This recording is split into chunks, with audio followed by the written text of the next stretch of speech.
Muy, Buenas, sí, buenas así. tardes. Sí, tranquila. Buenas tardes, abogada.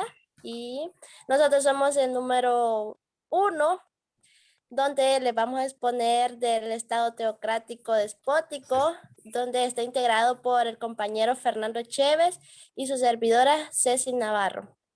Perfecto. Bueno, mucho gusto, abogada. A continuación voy a compartir la presentación, pues para dar inicio a, a la exposición de lo que es el Estado teocrático despótico. Arrancamos con la compañera Cecil, que nos va a explicar lo que es el Estado teocrático.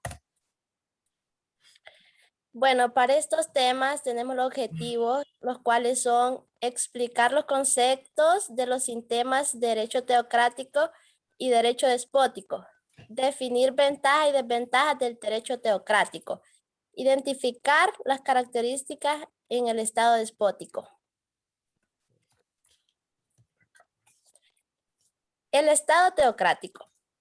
El Estado teocrático es la forma de gobierno donde los administradores estatales coinciden con uno de los líderes de la religión dominante y las políticas de gobierno son idénticas o están muy influidas por los principios de la religión dominante. Generalmente el gobierno afirma mandar en nombre de la actividad tal como especifica la religión local. Bueno, el Estado teocrático es una forma de gobierno no democrática. En esta los representantes administran su gobierno en nombre de Dios. O sea, están emanados a Dios. También el poder está concentrado en una sola constitución, donde en este estado no hay división de poderes. Y el líder teocrático, quien imparte el gobierno y justicia.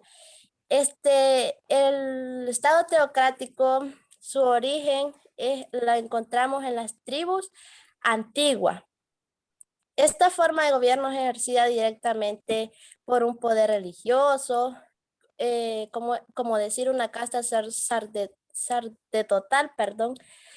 Y eso quiere decir que esa casta poseían el poder, o sea, la mayor influencia para poder gobernar ese gobierno. Siguiente. Excelente. ¿Cuál es la importancia del Estado teocrático? Es el Estado y la sociedad que quedan sometidos a las leyes, estatutos, reglamentos, decretos y disposiciones de divinas, las cuales rigen todas las áreas de la vida. Se interpreta como la obediencia directa a Dios, sumisión a la libertad divina expresada mediante las leyes de Dios. Era lo que yo les decía, que en el Estado teocrático, esa forma de gobierno es que solo había una autoridad política y se consideraba emanada a Dios y era ejercida directamente por un poder religioso. Siguiente. Está bien, en el Estado teocrático tenemos ventajas. Una de ellas es que con Dios como el jefe supremo del Estado, todo el mundo está de acuerdo en que la ley debe basarse en el derecho divino. La ciudadanía será más unida y menos rebelde que en una democracia. O sea, en las desventajas, todos estaban de acuerdo que esa ley fuera dirigida, tuvieran a Dios como jefe supremo del Estado. Y en las desventajas había menos libertad. Las leyes no pueden basarse en la justicia, sino en las palabras de un libro antiguo. Había menos libertad, hasta en las mujeres tenían menos libertad de expresión y todos los gobernantes se regían a la palabra de un libro antiguo que ahora conocemos como la Biblia. Excelente. Ahora mi compañero les va a explicar sobre el Estado despótico.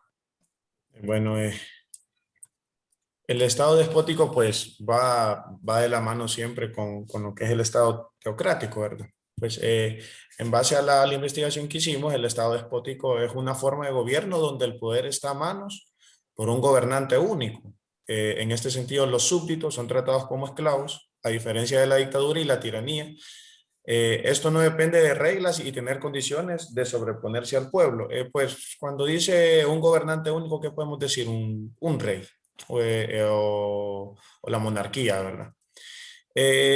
Pues gracias a la investigación que tuve, que me llama mucho la atención, que tenemos que, en suma, como apunta Mirabeau, nadie ignora la etimología de la palabra déspota, o sea, amo, denominación en otro tiempo destinada a la autoridad tutelar y deviene en nuestra lengua la señal de la tiranía y el aviso del terror.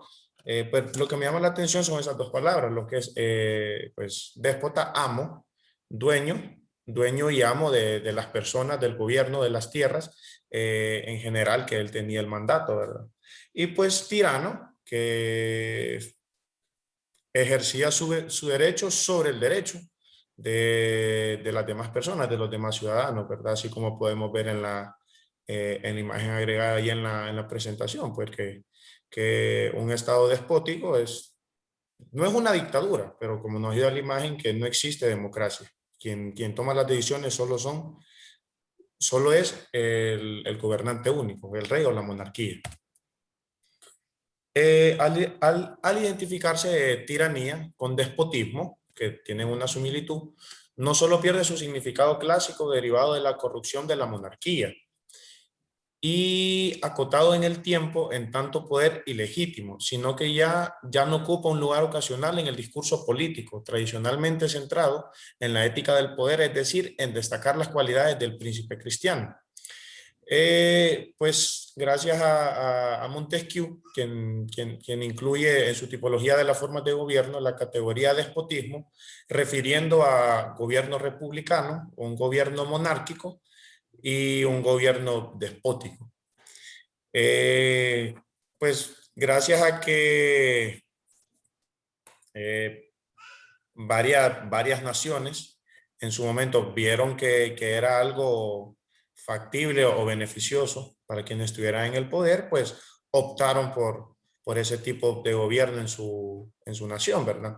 Pues dice que no demoró en aparecer la expresión que asociaba al despotismo como una modalidad gubernativa, que existen en muchas partes, pero especialmente en Asia y África, haciendo frecuente la referencia del despotismo oriental.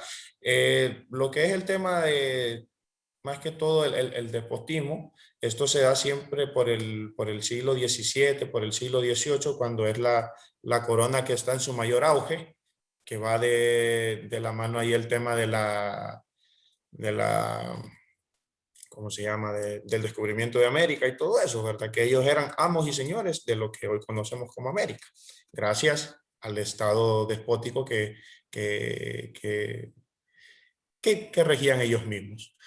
También agregamos el estado ilustrado, pues el despotismo ilustrado pretendía responder a través de sus actos al modelo de hombre honesto del siglo XVIII, intelectual, relacionista, cultivado y amante de los artistas. Es la forma de gobierno de los regímenes del antiguo régimen con un reformado carácter reformista e ilustrado. Pues, ¿qué puedo destacar aquí? Que lo que hacía la corona o los que estaban en el poder le vendían a las personas que eran superiores a ellos, que eran intelectuales. En base por eso ellos no podían tener una relación directa con la ignorancia que el pueblo o la mayoría tenía.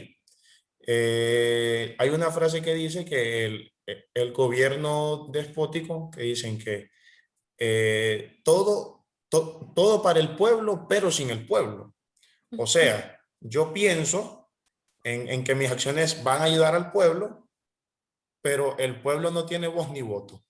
Esa frase creo que la leí cuando estaba investigando. Las características del Estado despótico. Una característica destacada es que el despotismo pone de relieve la falta de conexión entre los gobernados.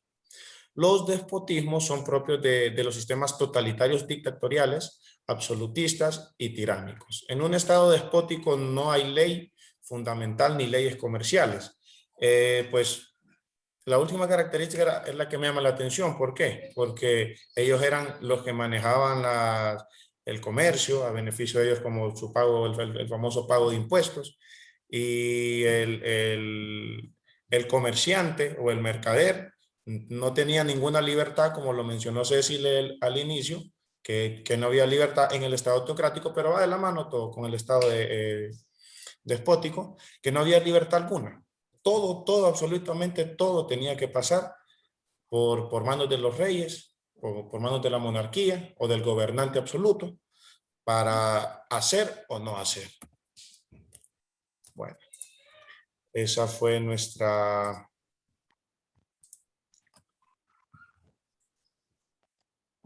Ok, esa fue nuestra presentación. Espero nuestra explicación haya sido muy buena, abogada. Gracias, compañera Ceci. Un gusto. Igual, muchas gracias.